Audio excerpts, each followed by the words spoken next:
Episode 15. Tiger Woods has 15 major championships. Who's the greatest athlete to wear the number 15? Previously would have been Bart Starr, but now most definitely Patrick Mahomes. Vince Carter gets an honorable mention. In 2015, that was the year I finished my radiology residency, and my wife and I, with our one son at the time, set sail for sunny San Diego for fellowship. We were living at large in La Jolla on an annual salary of $10,000. Would I do that again? Hell yes. Beyond MD, episode 15, here we go! Welcome everyone to episode 15 of the Beyond MD podcast. I'm going to kick off this episode with a message that a listener sent me. Here's the message. Great podcast, really enjoying the content, but I'm still so fucking confused. I don't know where to start. Okay, I bring up this message for two reasons. First off, it's okay to be confused, especially if you're starting out. Think about it. Most of us had zero exposure to financial literacy at any point in medical training. And then on top of that, look at our day-to-day jobs. It is so far removed from the world of finance. So if you feel confused, that's totally okay. I felt confused when I started. I think the first step is acknowledging it. Once you've acknowledged it, the second step is figuring out what can we do about it. This might be as simple as just sitting down, taking some time to reflect, brainstorming, drawing up a plan. Some people may choose to talk to friends and family for advice. Some people will go to a forum. You can go to Physician Financial Independence. There's always some good advice out there. And then some people will elect to take it one step further and seek the help of a financial planner.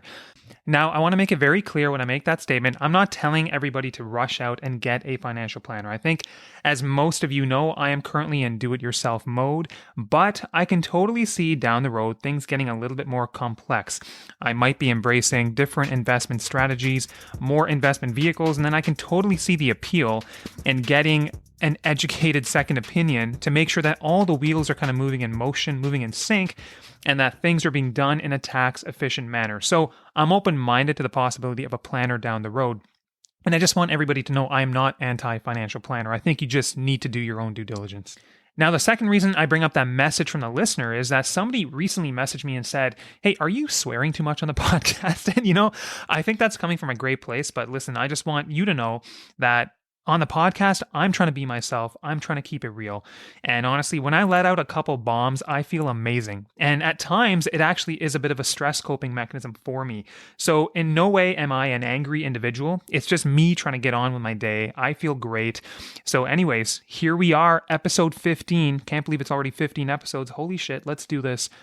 Now, I do think that today's interview is the most entertaining to date, and the guest for it is Galen Nuttall, who is a certified financial planner out of Belleville, Ontario. That's right, the one and only Bell Vegas. Anyways, Galen caught my eye because I think he is doing a lot of good work to help out Canadian doctors. So, for example, he runs the Clean Bill of Wealth podcast, and on that podcast, he's interviewing physicians and often focusing on non-financial topics like physician well-being, managing burnout and stress. He also runs an interesting YouTube channel called Canadian Whiteboard Finance, where he breaks down various financial topics. And in the finance space, his interest and passion is helping others, including doctors, optimize their professional corporation. When he's not doing all this, he's spending time with his wife, 2 kids, their dog, and taking part in Olympic distance triathlons. Now, one thing that piqued my curiosity was the fact that Galen recently conducted a few surveys, and he was exploring how many physicians feel confused as to where to start their financial journey, and how many doctors may not feel like they're optimizing their professional corporation. So we talk about the results of these surveys and talk about why this is all happening. And on top of that, Galen helps us to navigate the financial industry, how to make sense of different financial planner designations. And if we're looking for a planner, he talks about what kind of questions should we consider asking someone to make sure someone's going to be the right fit for us. Now, guys, as always, I am not here to sell anything or anyone. My job is simply to learn and pass on what I think might be useful content. So as they say, do not shoot the messenger. But I have Galen on here for one reason, and that's because I really do believe that he's genuinely interested in helping other people. So with that said, here's my interview with Galen Nuttall. Galen, great to have you here. I'm really excited to talk to you today, and just wondering, where does the podcast find you today? Right now, I'm in my luxurious home office in Belleville, Ontario, one of the best places I've ever lived in my life. Belleville. Now, my connection to Belleville is that that's in fact where I did high school, and I think that that probably came out in one of our earlier conversations. So That's right. glad to hear that you were enjoying life in Belleville. But Galen, I find you, your approach, and just your overall mission very interesting, and I think that people are going to really enjoy hearing from you today. So I'm just curious if you could just take a minute to maybe tell us a bit about yourself, your background, and kind of how you ended up to where you are today. Yeah, for sure. And I mean, first off, I got to thank you for having me. I'm very honored to be here. I love your podcast. I love your intros, how you like use the numbers and you create like this unique intro. And I think it's really awesome. Like it feels to me like you've taken this passion you have for conversation and for podcasting and finance, and you're kind of putting it all together, putting it out there so your colleagues can make the most of it. And I just think it's a fantastic project. Thanks, man. I appreciate that. Yeah, no, I'm so happy to be here. Had some great conversations leading up to today. Yeah, so my background, I bill myself as the most interesting financial planner you'll meet. I usually put that in my bio, and then when people are introducing me, sometimes they see it and they're like, "Oh, I don't know if I can say this." But the reason I say that is because I've lived in 4 different countries on 3 different continents. I speak 3 languages, and I have 3 passports. Actually, I'm the citizen of 3 different countries on this earth, Wow. and moved around a lot, done a lot of things. I used to be a teacher. I have a master's in education, and in my travels, I've been I've had to help move rocks in a landslide in the Himalayas. I've been bit by a rat when I was sleeping on the floor of a shack in South America. So I've just been through a lot of stuff, and now I'm here and like it's established in Belleville, Ontario, with my wife and kids, and doing triathlons when I can, and learning how to skate and good things like that. Now, getting bit by a rat, that is the first time I've ever heard that. And I mean, that sounds like a really low moment, but I guess you can call that life experience. So, It was a low moment. It was a low moment. Yeah, it was a low moment. So I mean, so I was in Venezuela, and I lived in Venezuela for 10 years, and I stood out like a sore thumb. There's not a lot of people like that look like me, especially in the small villages. And I got in there, and the nurses were making all these jokes like, is it because your feet smell like cheese? Like it was just like nonstop, because it bit me on the foot, bit me on the ankle bone, and I could see like the teeth marks. It was really bad. oh man, that is pretty nasty. So listen, okay, you have a lot of experience. You've lived in 4 different countries, 3 continents, and you have a teaching background, right? Yeah. Yeah, so just tell me, how did all of this kind of bring you into personal finance and eventually becoming a certified financial planner? Yeah, for sure. Man, so really, okay, so yeah, I was teaching in Venezuela. I got a master's in education. I taught grade 5 down there in an international school, but I moved down there as part of a grassroots development program I was really excited about, and slowly moved into formal education. Moved up to Canada. There were no teaching jobs to be found at the time we moved up here. Literally turned on the radio like the week we moved to Belleville. It said there's no like 30 teachers have lost their jobs or something like that. And I was like, oh, this does not look like an option. I actually applied at Albert, and they're like, there's no turnover here. Like, you might have to wait years for a position to open up. And I was like, forget it. So my financial advisor said, Galen, I think you'd make a good one. And I said, hell no. I was like, I don't want to manage other people's money. That terrified me. I'm like, am I going to be getting calls at midnight when the markets crash? I didn't want to be the guy at the party that no one wanted to talk to because he was trying to like pitch investments. And they're like, Galen, it doesn't have to be like that. Like, you can actually do this business in a way that you're comfortable doing. My wife at the time had a job she hated. We only had one car, and I was a stay-at-home dad. I was a stay-at-home dad for several years, and I would drive her to work.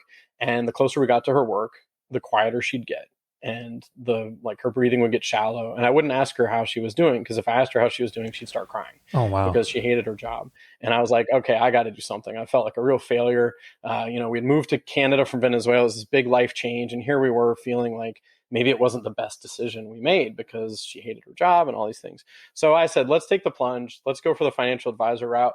A friend of mine said, a lot of people started telling me that they thought I'd be really good at it, like former professors of mine in my master's program and everything. So I took the plunge, and here I am many years later, and got my CFP a few years ago to really like take it to the next level. Wow, Galen, that is a really powerful story. I mean, you know what? To me, it's like amazing that when times of hardship come, it's amazing how we sometimes just find a way to kind of dig deep and pave a better path forward. And it really sounds to me like you guys have done that. So, congratulations. And Galen, I do want to talk a little bit about your approach because I find it very fascinating because, you're a financial planner, but yet you really seem to focus on the overall picture of wellness. Like, for example, I know you have a podcast, and I know on that podcast you are focusing on topics like wellness. And I think you've talked about weight loss strategies. You even had an episode to guide physicians on charting strategies. So Yep. to me, you're focused on more than just the dollars and cents. It seems like a big picture approach, which I like. And this is obviously a financial literacy podcast. So maybe you can just take a minute or two to kind of talk to us about how overall wellness and, financial literacy, how all this stuff is kind of intertwined. Oh, absolutely. So when it comes to financial wellness and literacy and overall general well-being, really it's a couple things. One is the work that I do a lot of times is very long-term for people. Like the idea is that someone's going to take some actions today that they're going to benefit from decades from now. I first and foremost, I consider myself to be a retirement planner for physicians. I help physicians create their own pensions. Like that's the whole idea is I help them get. I did a survey in a physician Facebook group a while back, and I said, if you had a magic wand and you could create anything you could financially, what would you? And the word pension kept coming up. So I got really good at looking at different options of taking that corporation and turning it into a cash flow in retirement. Now, for a lot of my clients, that's decades away. And so I'm encouraging them to do things today that they're going to benefit from decades from now. And it just started hitting me like, if someone's leading a life that they're not happy with, or if they're coming home every night stressed, if they're not happy with their weight, or if they've got things around burnout, like at what good is it for me to give them this fantastic, retirement in the future if they're going to spend the next several decades suffering? And so it really started to hit me. And then in 2020, it hit me hard, like a brick to the head, where I was talking to a client who had just become a physician, and she was facing burnout, like serious burnout. Like, so we had scheduled a call to talk about finances, and she got on the call, and I just said, "How are you doing?" And I just sensed like she was not doing all right. And she started just telling me, like, she's like, "The hospital I'm at is overwhelmed. I'm overwhelmed." And she said to me, "I feel like I'm putting out fires all day long, but I feel like I'm on fire and everything else is on fire." And it just kind of hit me like, wow, like if I can do something to help with that. So our conversation was supposed to be a financial one, was very much more a well-being one. And she feel like, I've talked to her about it since then. She's like, I feel kind of bad. Like I'm really, you were worried about me, but I was like, no, like it was a good thing because it really triggered me to really, my podcast has very much shifted in the last year to shift. I still talk about financial things, but really shifted towards well-being. And I'm on a series of podcasts where I interview physicians, mostly Canadian physicians, who are helping other Canadian physicians with things. And so it's just that well-being part. Like I know I can help with the finances, but that's not everyone's not just finances. Like there's other parts of our lives, relationship, health, well-being, mental well-being. So I really want to address all those things. And I don't have the expertise or the time to do them all. So that's why I'm leaning on the expertise of other physicians. Yeah, I think it's great that you're doing this. And I have to say, I really enjoy your podcast. So for other people out there, Galen's podcast is called A Clean Bill of Wealth. And I like it because I think you're tackling topics that other people to this date have not. So kudos to you on that. And Galen, I think you have a few interesting surveys with some interesting results. So I think you had one survey where up to 60% of doctors said that they were confused about where to start their personal finance journey and kind of who to trust along the way. So, I'm just curious as to why do you think the percentage is so high in this case? Yeah, for sure. And so, one of the things I want to say for sure is like this episode, like definitely the things I'm going to talk about when we do talk finances is geared towards like if you're a physician who is confused about where to start. If you're a physician who wished you could find someone to help you but don't know who to trust, like this podcast is for you. And you're in good company. So I put a survey in a physician Facebook group for finance. A friend, I didn't put in there. I'm not allowed in there. I'm not a physician. I had a friend put it in there. A couple of years ago, I was creating a course, which I've now completely fleshed out very completely online. It was basically, I'm like, what do doctors want to know about? Like, what should I create this course around? And so he dropped a survey link in there, and I think almost 100 doctors answered it. And yes, like the majority said that they were either confused about where to start with finances, or they wish they could find someone who would just help them, but they didn't know who to trust. And 80% were not sure that they were using their corporation efficiently. And this isn't a group that's actually focused on finance. So I'm like, the people in that group, I believe there's a silent majority of physicians that just wish they could find somebody to help them or wish they knew what to do next, but there's so much information coming at them and so many different options, and they're so busy, they just don't know what to do. So I don't know. Like I feel like, and a lot of people are like this in this position. Like it's not just physicians. A lot of Canadians in general are in the same position where they just don't know where to start. They don't know who to trust. And I guess like I feel like so I grew up. My dad's a doctor. My dad's a nephrologist, and I grew up watching him take cold calls. This is years back. I think cold calls are pretty much done, but maybe they're still around.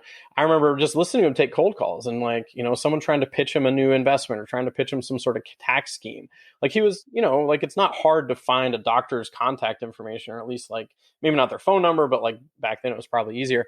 And so I grew up watching my dad struggle with that. And, and he just wanted to make the right decision for his family. And it's tough to know like where to start or where to go. And I think that it is hard for people who are experts in one field to go to another field where they don't know anything or they know very little and feel like so out of water, and like really admit that and really like be okay with that. Yeah, honestly, I think what you're doing probably becomes that much more powerful given that you saw firsthand what your dad was going through, and you could see that he maybe in his own ways had a few struggles along, with his own personal finance journey. So, and then in my opinion, like based on my experience, like I can tell you exposure to financial literacy is an issue, because when I went through training and that was medical school, residency, fellowship, like there was no exposure whatsoever to anything finance. And I think that's an issue. Although I will say that I am starting to see some financial literacy kind of creep into the curriculum today, which I think is a positive thing. And then I think honestly today we live in a digital world, right, with access to so much information. So whether it's our favorite websites, blogs, or forums where people are posting their opinions, or even like something as simple as my Yahoo Finance app, which on a given day might just be going totally ballistic. You get so kind of bombarded with information that sometimes you get just honestly stunned and a bit paralyzed, and it could be sometimes more difficult to make a decision. So I think there are a lot of different kind of contributors here. And Galen, just back to the survey for a second, I'm just kind of wondering if you noticed any trends, because one thing I kind of suspect is that physicians who are kind of mid to later career, so let's say at least, 15 years into practice, they seem maybe a bit more set in their ways, a bit more confident maybe when it comes to personal finance. But then I sense that physicians who are maybe starting out, transitioning to practice, maybe in their first 5 to 10 years or so, they kind of may be the ones who are maybe struggling a bit more, maybe not knowing where to start. Obviously, this doesn't apply to everyone, but I'm just trying to get a sense of, did you kind of uncover these trends at all in your survey? Just curious on your thoughts. Yeah, it's a really good question. So in the survey, I kind of took a look at it, and most of the respondents of my survey were under 50. Not many responded after 50. So I don't have a lot of data on that. But what I will say is that, I have a client. So I have clients, as I said, most of my clients are mid-career. Like most of my clients are like 50 and under, but I do have residents who are clients. I have a lot of clients in the last couple of years that have transitioned from residency to practice, which I love doing. Like I love working with physicians of all age groups, but like that transition to practice is when I can really make sure they're doing the right things around incorporation and things like that. But what I'll say is that like the reason I'm bringing this up is because I had a conversation with a resident. We were kind of looking at some investment options, and she said, one of the things I'm worried about, Galen, is when I started sort of residency, it was around 2008, 2009, that big market crash, that very prolonged like trouble in the market. And she said, what I was hearing from doctors was that they couldn't retire because there had been a crash. Like they were about to retire, then couldn't. Yeah. Because there was a crash. To me, that points that they were not doing the right thing, because like there must have been something out of balance there. And I don't want to like go into huge technical things there, but like if someone knows they're about to approach retirement, like they need to start looking at things in a different way or doing something around their planning such that if a crash did occur, it wouldn't impact that plan. So I don't know how many people were out there like talking about, not having, not being able to retire because the crash had just hit, but it sounds like they're out there. And the other thing that I hear consistently behind closed doors is when I ask, one of the things I ask people is like, what are you most afraid of when it comes to finances? Consistently, I hear people say, I'm terrified of still doing locums in my 70s because I have to, not because I want to. Yeah. And that to me is like, I think it's out there enough for doctors to be afraid of it. Yeah, totally. And I can tell you that some of the dialogue I was hearing when I was first applying for a job in Ontario, that was 2016. I mean, first off, the job market was very tight. There were more people applying than there were jobs available. And I did not succeed in 2016. So I ended up in Alberta, but anyways, what I had heard was that some people were significantly affected by the financial crisis and maybe had to work a little bit longer. So I suspect that that is true to some extent. And I think your point about sometimes things being out of balance is well taken, because like, let's say if you're, I guess, nearing retirement, even 5 to 10 years from it, and you are exposed only to stocks and nothing else, then that can pose a problem because you could technically be significantly impacted by a single event. Yeah. So, in some circumstances, depending on the individual, I recognize that some people maybe want the help of a planner or an advisor to kind of help steer them in the right direction. So, kind of while we're on that, I know that some people do want the help of a planner, and sometimes it can be confusing where to start because we see so many different designations. For example, we see the CIM, the CFP, the CFA designations, and we are honestly told so many different things. Like I've heard things like, hey, CFP is absolutely mandatory. Like at minimum, we need to look for that. I've told that one designation is better than the other. And sometimes we're even told that more designations, like the more letters somebody has behind their name, the better it is. So Galen, maybe you can kind of just help us navigate this alphabet soup. Like what do we need to take away if one is going to be looking for some help? Yeah, for sure. And so I guess what I'll get at, I was thinking about this, and I think the question behind the question, like when someone says like, what designation should I look for? Because I'm always thinking like, what's the question behind the question? And I assume the question behind the question is, can I trust you? And do you know what you're doing? Yeah. Because like if someone knows that a financial planner can be trusted and they're competent, like I think that answers the question, right? And so like I guess the real question is there a series of number of letters, or is there the special magical combination of alphabet soup that is the stamp of approval that my advisor is trustworthy and competent? I'm gonna like burst the bubble and say probably not. So I will say like, so CFP is fairly like universal. It's like an international designation, certified financial planner. But there's another thing that people don't talk about, and that is that there is no formal association of financial planners or financial advisors, I should say, in Canada. So very briefly, financial advisor is different from financial planner. You're not allowed to call yourself a planner unless you have your CFP. Mm-hmm. A lot of people are scrambling to get, so I'm going to pull back the curtain a little bit. It's something interesting in my industry. A lot of people are scrambling to get their CFP because there's a ruling coming through that if someone does not have a undergraduate degree, they won't be able to get their CFP after a certain date. So a lot of financial plan advisors they've not gone to school, and there's nothing wrong with that. Like they haven't gotten an undergraduate degree. So they're scrambling to get it quickly because they don't want to be left out in the cold, because eventually they're going to do something like, if you don't have your CFP, you have to call yourself a salesperson or something like that. And everyone's like freaking out over it. It's a very interesting thing going on in the industry. And I don't agree with it at all. Like I don't agree. I have an undergraduate, like I have a bachelor in liberal arts. I have a master's in education. So I have all that, but I don't think it's a fair thing to make people do, because I think someone can be a perfectly good financial planner without that education. So what I'll say is like, when I started out as a financial advisor, no designations, but I leaned heavily on other advisors who'd been doing this for longer. I leaned heavily on a specific advisor who had a lot of experience working with physicians, because I wanted to make sure I was doing the right thing. I leaned heavily on specialists who'd been doing this for 10, 15, 20 years. Like I was new, but the role of the advisor, I feel, in a big way, or the planner, is to wrangle the special, like to sit on the side of the table with the client, in my case with the physician, and look at their options. And like the way I look at it is, especially in retirement, like I'm basically like, my client is the captain of the ship, and I'm helping them figure out what provisions do they need for that journey, what crew members do they need for that journey. They're calling the shots, but I'm like the second in command, and I bring all those people together. I bring together the products and the expertise, and we start sailing that ship towards retirement. My next job is to keep them from crashing on the rocks of the apocalypse du jour, as I like to call it. Like there's always going to be a new apocalypse du jour. In 2000, it was the dot-com crash. In 2008, 2009, it was the housing market. In 2020, it was COVID. There's going to be plenty more in the lives of my clients. Like, and I can't tell you whether it's going to be 5 years from now or 10 years from now. They're going to keep happening. And the important thing is to set everything up successfully so we don't actually have to worry when those things occur. So 2020 last year, March or April, I can't remember, I sent out an email. I actually called all my investment clients, and I was really proud of them because I was a little bit worried. I was like, I know I've set people up for who knows when things are going to crash. Who knows if it's going to be a pandemic or a geopolitical thing or an environmental thing. We don't know. And I called them all up, and everyone was like, yeah, we're going to stay the course. You told us to stay the course. And I was like, thank goodness. I was like, it worked, because I became an advisor in 2013, and I was very present to the crashes. I was very actively investing in 2008, 2009. I was very present to what was going on. Part of why I freaked out becoming an advisor, but really, I mean, a few things helped. Like I'll throw something out there like the investment policy statement really helped. I'm very big on people really outlining their goals. It's like that map. Like this is how we're going to sail our ship for the next 30 years, 40 years, no matter what happens in the markets. Like we've set ourselves up. So that's that.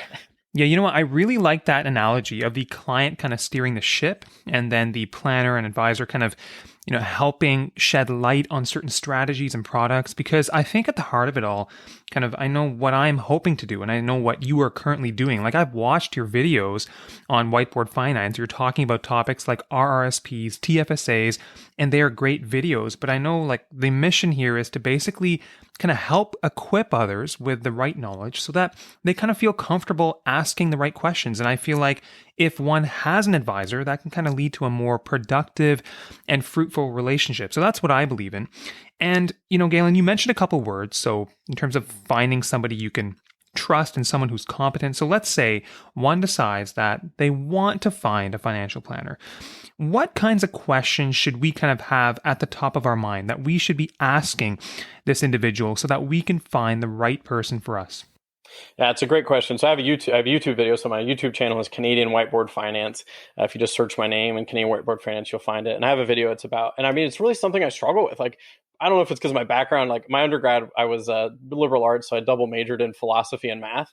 Very interesting combination. I definitely bring that philosophy and math to the table as a financial advisor. And I'm like, what is that litmus test? Like, because when I was a consumer, like before I became an advisor, like I had an advisor, but I didn't really do much with that advisor because I wasn't sure. Like I was like, how do you get paid? And like, can I trust you? And is this advice in my best interest? Like, and maybe I'm just too picky, but like I couldn't like hand over that trust. And it wasn't until I became an advisor I was like, oh my God, like I need to start doing all these different things. So I did the video, and I think one of the big questions is, do you work with a team? That's a big one for me. Mm-hmm. What's your value proposition? Because like I'm always terrified when I hear people's value proposition is either to like beat the market or to like outpace the market. Like I don't think that's around as much as it used to be because the curtain's been pulled back. That's not. For a long time, I think that was the value proposition, and people would pretend they knew how to time the market. And I think there's enough out there now that people are starting to realize that's not the case. How you get paid is a big one. I don't think that that's the only thing. Like sometimes people really freak out over how advisors get paid. I think if you're finding someone who's trustworthy and competent, like that's that. Like that for me is like that's the gold seal. Everything else is sort of details. One question I really encourage people to ask, which I don't think anyone ever asks, is what would you be doing if you couldn't do this? Like if you couldn't be a financial planner, what would you do with yourself? And the reason I ask that question is twofold. One is just to get to know people. Like I really like getting to know people and what makes them tick. The other thing is that I know a lot of like behind closed doors, a lot of financial advisors do this because like it's so okay. How do I say this without? I'm trying not to like put anyone down or throw shade on anyone. It's hard to find jobs that are good paying jobs without an education, without a background that's going to lead you towards a good paying job, unless it's in sales. Yeah. And a lot of financial planning jobs are technically sales positions. Like they are financial planning, but there's an element of the more people you see, the more things you put in place, the more you're going to make. So a lot of people behind closed doors say to me like, if I couldn't do this, I have no clue what I would do because I don't have other options. Like I can't go out and make this kind of money with my background unless it's in sales and specifically financial planning. So that's another reason I asked that question is just like, what would you do if you couldn't do this? All right, so you basically gave me my next question. So I'm going to ask you, like, if you weren't a financial planner, what would you be doing?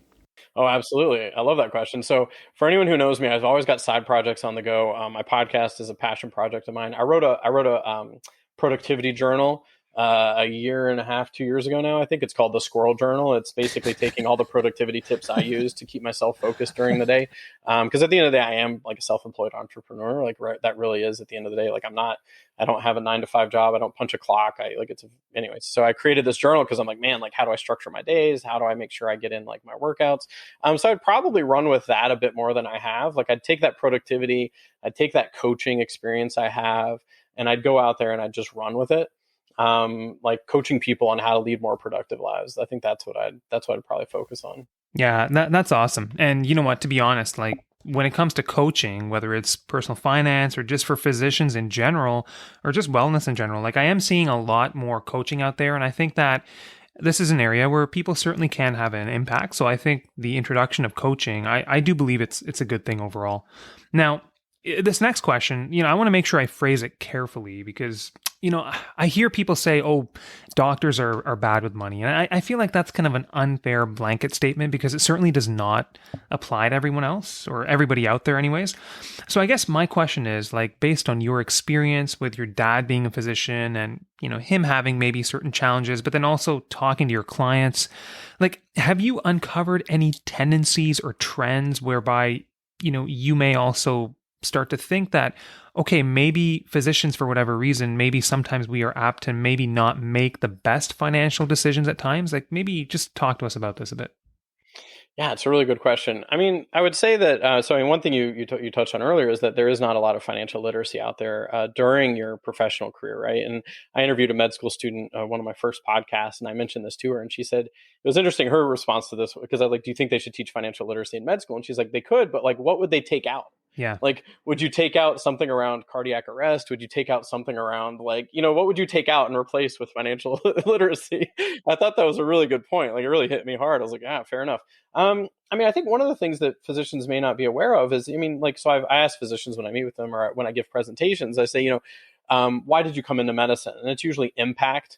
I wanted to make an impact in the lives of others. I wanted to I wanted to do that for others. I forgot to tell you, I was pre-med. I can't remember if I ever told you this. I was pre-med for one very ugly semester at Johns Hopkins. Oh, wow. I did not know that. Okay, yeah. So I wanted to be a doctor. I was going to leave. So I was 2 years into my degree of Bachelor of Arts. And I was like, I'm going to go to pre-med. And I was going to shift. So I was in the States. So I was going to do pre-med at George Washington University in DC. Like, I was ready to go. I had the acceptance, everything. And then I was like, I better take a course over the summer at Johns Hopkins. So I did one semester at Johns Hopkins, and it was non-organic chemistry.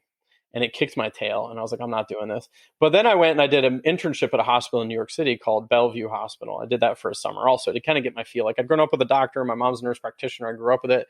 But eventually someone told me what residency was like. And at the time I was running marathons and getting 8 hours of sleep every night and like very diligent about getting my meals on time. And they told me what residency looked like. And I was like, forget it. I can't do that. And I was like, I can't do this.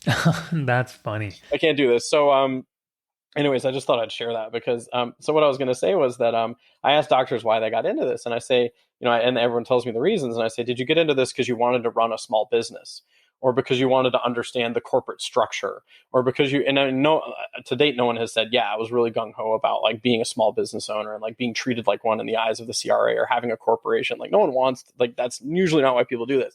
So I think that there's just this weird sort of juxtaposition of maybe not knowing a lot about finance, becoming a self-employed, like in a lot of cases, self-employed sort of business owner with a corporation. You got to figure out the corporate structure, a lot of overhead in some doctors' cases. And so I think there's just a lot of things that can come into play, and then being targeted by different things. Like my dad in the 80s, he was always telling me about how doctors are getting these phone calls about this tax scheme in the States, which was like going into oil fields and like digging for oil. And then the joke became, and so they dig for oil, and if there was no oil, it was called a dry well. And if it was a dry well, no one made any money. And all these doctors and dentists were being like encouraged to put their money into this stuff. And so the joke at the end was, what do you find at the bottom of a dry well? And the answer is 2 doctors and a dentist. Because they were the ones. So I think it's all these things coming together. I think that, like, I don't think doctors are any worse at money than anyone else is. Like, I mean, one of my favorite authors, Nick Murray, one of his quotes is, human nature is a failed investor. Because so much of what makes someone good at investing or good at financial planning is doing things for their future self. And there's some interesting research about this from behavioral economics, where they took people and they put them in a scanner, like an MRI or something, and they said, think about, or whatever brain scan. It was like, think about your future self. And they looked at what area of the brain lit up.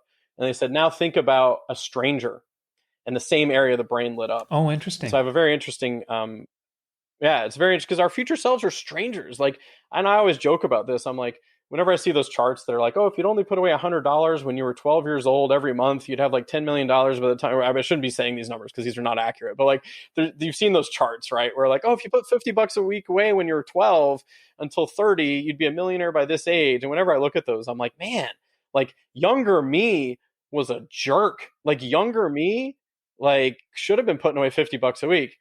but then I think about future me and I'm like, man, future me is going to need a lot of money to retire. Like future me is a jerk too. Like this dude like needs a lot of money to retire.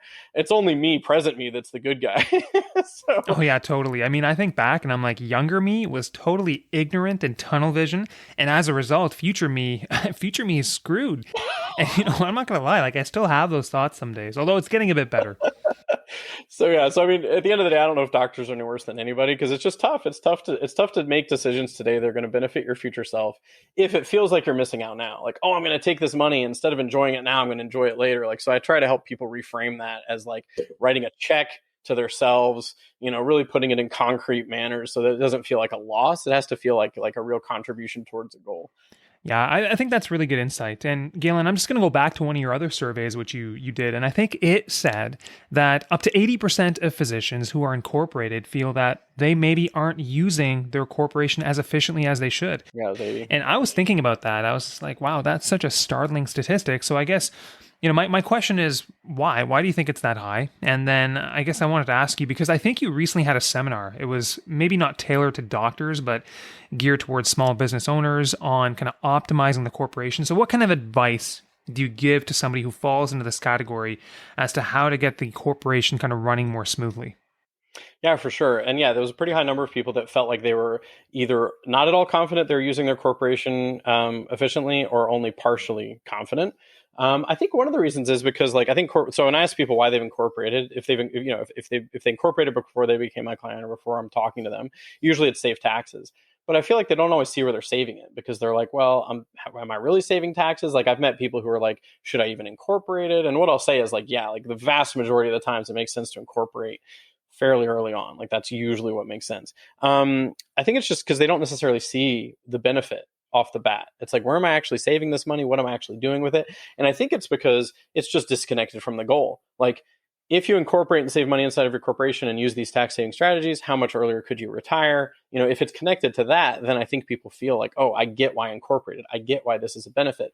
The other thing I'll say is like, the tax rules change a lot. I mean, in the last 8 years, I feel like they've changed probably 3 times in a way that affect the professional corporation fairly substantially. And I won't go into too many details, but like, it's like you splitting income and like passive income rules and like all these like corporations get targeted for taxes every once in a while. And so maybe the win that the corporation would have been when doctors were first allowed to incorporate, the wins were probably bigger back then than they are now, unless they're being more strategic. Like I think in the early days of being able to incorporate as a physician, it was just kind of like you've incorporated, boom, your accountant has all these great things they can do, whether it's dividend paying or splitting income or whatever it is. A lot of those things have been whittled down.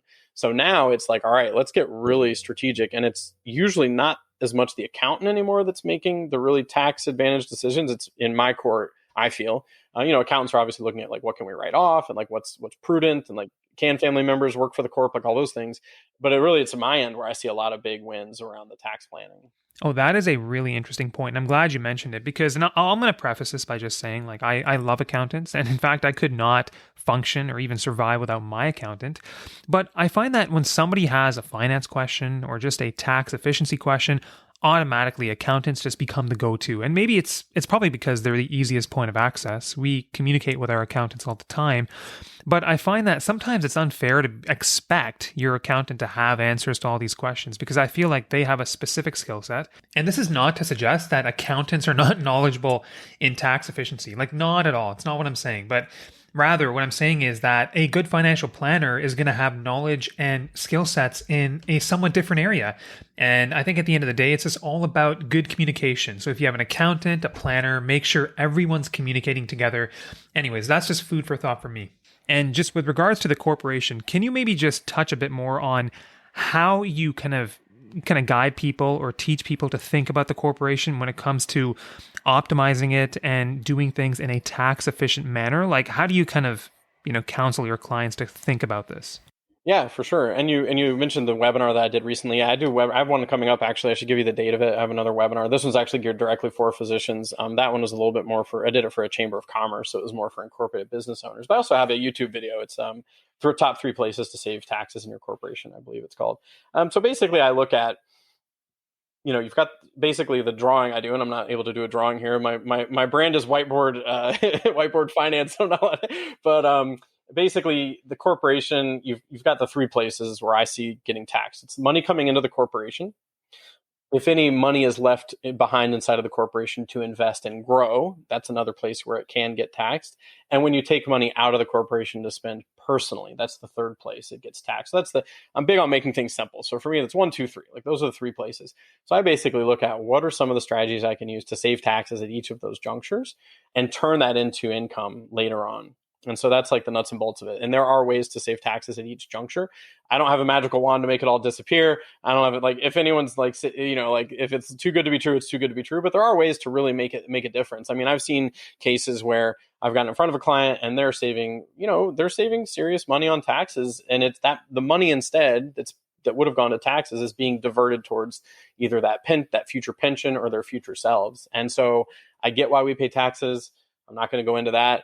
But I will say that, like, I'm not big on paying extra voluntary taxes, which I think a lot of people are paying if they're not being really smart with the corporation. All right, you're making it sound easy as 1, 2, 3, right? Yeah, I like that. So now we've talked about some doctors feeling stuck and not knowing where to begin, and then other doctors feeling like maybe they're not using their professional corporation to its full potential.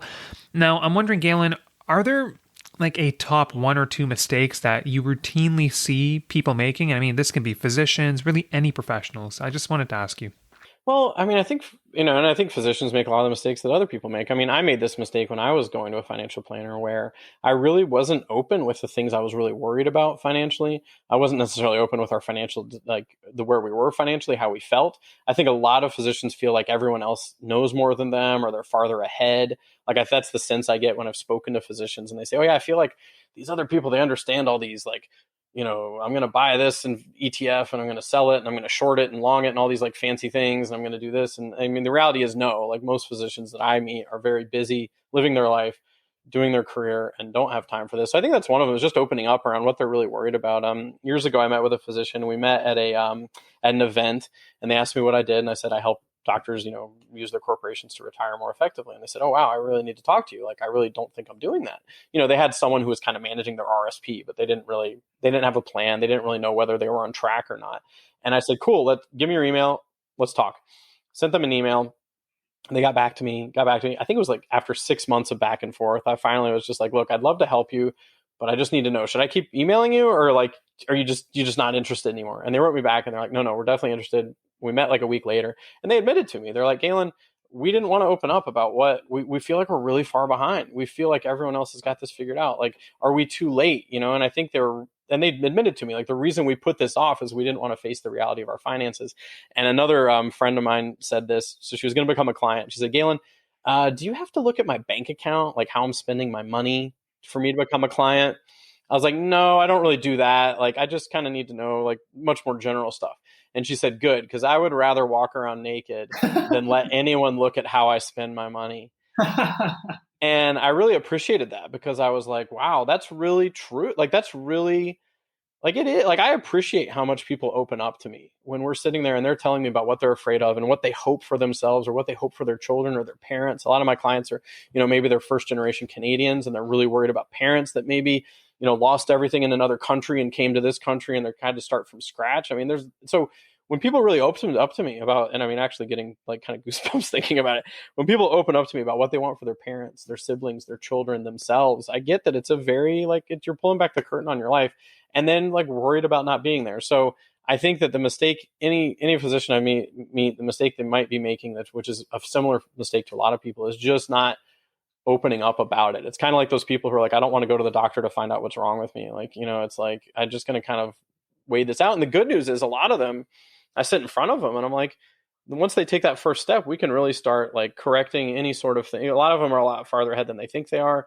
A lot of them can make some small changes that can move them farther ahead. Like, I mean, that's the good news on the other side of that. Yeah, I mean, Galen, I think the fact that people are just opening up and talking to you, I think that just sheds light on you as an individual, you being approachable and just really easy to talk to. I think that's really, really great.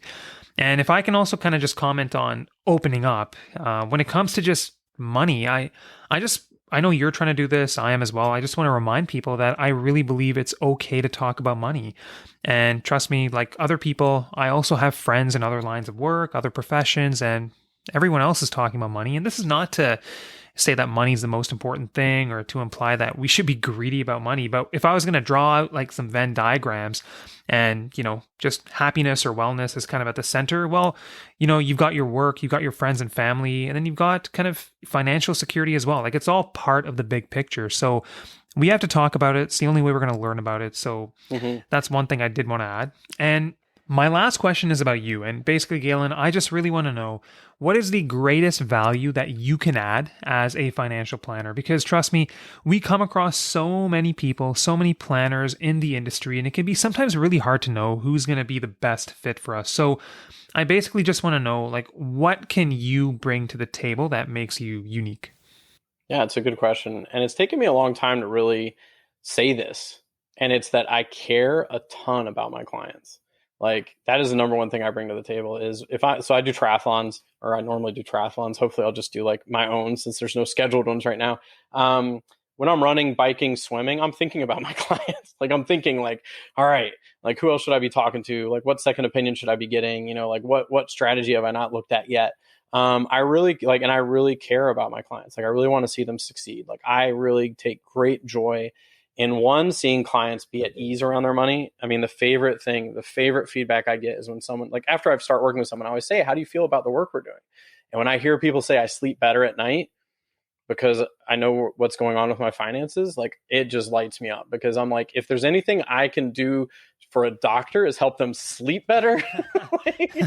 like I don't know a lot of doctors who have an abundance of sleep in their lives. So I'm like, if I can help them sleep better, like that is big for me. So caring is number one. Number two is I have taken my education background and I've combined it with finance. I make things as simple as I possibly can when it comes to finance. Like if you see my meetings, I basically just, at the end of it, it's a page of drawings.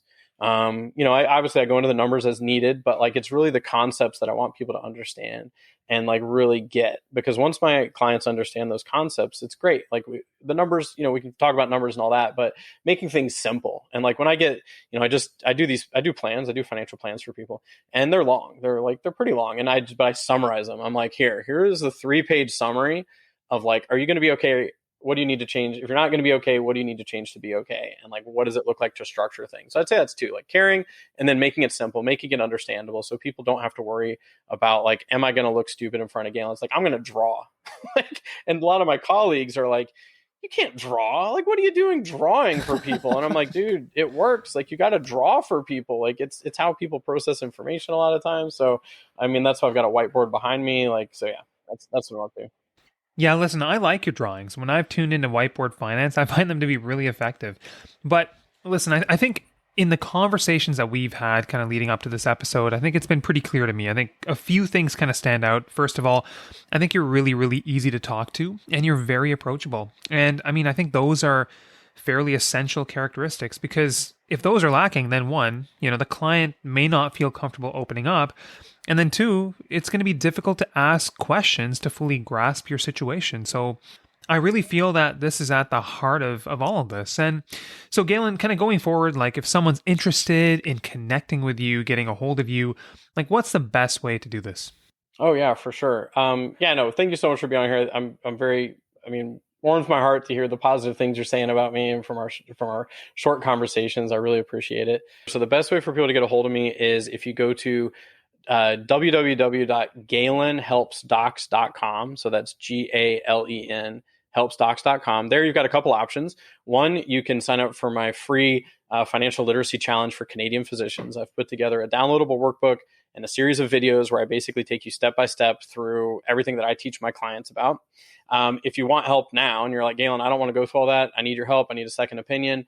There's a link there where you can book time in my calendar to have a quick, no strings attached phone call where you can just share with me what's going on. If you're afraid of anything, and you financially want some insight onto something, you can book that time. And if you do sign up for the Financial Literacy Challenge, you get access to a Facebook group I have that's just for Canadian physicians. And you also get access to some masterclass episodes that I'm putting out where I've interviewed doctors who are helping other doctors with things like burnout, starting a business on the side as easy as possible. And the other thing you'll get if you happen to be a resident or transitioning into residency, there's a webinar in there. It's a nice webinar that takes you from beginning to end of all the top 3 things that most doctors wish they had known when they were either residents or new to practice. So you'll also get access. Awesome. Listen, Galen, it's always a pleasure to talk to you. I always learn something new, and I definitely always hear something entertaining. Thanks a lot for coming on here. Oh, thank you so much. So after talking to Galen, I was doing some reflecting, and I just want to kind of wrap it up with a few key points. So many doctors in Canada will have the chance to incorporate, and when you do incorporate, that will bring with it some complexity, but that's also going to bring with it some opportunity. But I really do feel that once you hit the 5, 6, 7 year mark in your career, I think the most important financial question will become, especially if you're incorporated, it's going to be, how do I optimize the professional corporation? I really do believe in that. And I think to do that well, it's critical to have a plan in place. So you can make a plan DIY, you can do it by talking to colleagues, or you can do it through the help of a planner. Like, there's no perfect way, to each their own, but I think the plan is very, very important. The second thing is, I think if you're an incorporated small business owner, you're going to realize that a lot of advice will be coming your way. And I've noticed this over time. But I've also noticed that some people tend to give advice because it worked for their specific situation. But that doesn't mean it's going to work for yours. So 2 basic points here. One is that you need to have a good grasp of your situation, and nobody is going to know that better than you. The second thing here is that you also need to have a good grasp of these financial concepts, at least at a basic level, so that you can ask the right questions and continue to learn. And ultimately, I think this is going to allow us to make the best decisions possible for ourselves, our families, and our loved ones. And then finally, along the journey, I think a lot of us are going to make mistakes. And trust me, I am by no means immune to this. Like, I have made my fair share of mistakes along the way. And in fact, I'm very keen on having a podcast episode where I talk about this, where I talk about what I've learned and some of the mistakes that I've made, because I'm interested in putting this out there so that others can learn from it. And the important thing is to learn from your mistakes. So again, I want to thank everyone for taking the time to tune in again. I've really noticed over the last month or so that the questions, the emails, the feedback, it's been picking up, and that means a lot to me. I really, really do appreciate it. So again, if you want to reach out to me anytime, beyondmdpodcast@gmail.com, or the fastest way is just to hit me up on LinkedIn. So I hope to see you again in about 3 to 4 weeks as we kind of wrap up season 1. And until then, stay well, everyone, and stay savvy.